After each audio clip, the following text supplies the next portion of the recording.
Big boss live കണ്ടോണ്ടിരിക്കുകയായിരുന്നു. ഞാനിത് big ബോസിനെ പറ്റി അങ്ങനെയൊന്നുമല്ല കേട്ടോ സംസാരിക്കാൻ വന്നത്. മോർണിംഗില് പാട്ട് വരുന്നതിന് മുമ്പ് വരാന്തയിലിരുന്ന് RJ ബിൻസി ആൻഡ് മുൻഷി ചേട്ടൻ ഇവർ രണ്ടുപേരും വരാന്തയിലിരുന്ന് സംസാരിച്ചുകൊണ്ടിരിക്കുകയായിരുന്നു. ജസ്റ്റ് ബിക്കോസ് അവർക്ക് പണിഷ്മെന്റ് കിട്ടിയിട്ട് വരാന്തയിലാണല്ലോ ഉറങ്ങുന്നത്. അപ്പൊ ഇവരിങ്ങനെ സംസാരിക്കുന്നതിനിടയിൽ RJ ബിൻസി അവരുടെ വീട്ടിലെ പെറ്റ്സിനെ കുറിച്ച് സംസാരിക്കുന്നുണ്ട്. അവര് വീട്ടിൽ ഫുഡ് ഉണ്ടാക്കുമ്പോൾ അവർ കഴിക്കുന്നതിന് മുമ്പാണ് പെറ്റ്സിന് കൊടുക്കുന്നത്. അത്രയും സ്നേഹമാണ് അവർക്ക് അവരോട്. തിരിച്ചും വളരെ നന്ദിയും സ്നേഹമാണ് അവർ കാണിക്കുന്നത്. ഭയങ്കര സ്നേഹമൊക്കെയാണ്. അപ്പോൾ ഈ മുൻഷിച്ചേട്ടൻ തിരിച്ച് പറയുന്ന ഒരു സ്റ്റേറ്റ്മെന്റ് ഉണ്ട്, അവർക്ക് നന്ദി നമ്മളോട് മാത്രം കാണിച്ചാൽ മതിയല്ലോ, വേറെ ആരോടും കാണിക്കണമെന്നില്ലല്ലോ. ഞാൻ ആലോചിക്കായിരുന്നു എത്ര കറക്റ്റാണ് ആ ചേട്ടൻ പറഞ്ഞിരിക്കുന്ന കാര്യമെന്ന്.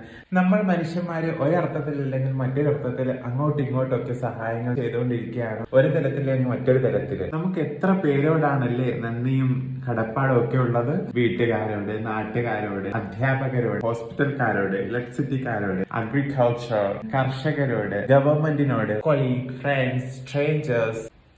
ഏതെങ്കിലും ഒരു അവസരത്തിൽ ആ നന്ദി തിരിച്ച് പ്രകടിപ്പിക്കാൻ പറ്റാത്ത, മറന്നുപോയതോ അല്ലെങ്കിൽ സാഹചര്യത്തിൽ കാണിക്കാൻ പറ്റാത്ത ഒരു സിറ്റുവേഷൻ ആലോചിക്ക്, കേൾക്കാനും അനുഭവിക്കാനും പിന്നെ ഒന്നും ബാക്കി ഉണ്ടാവില്ല.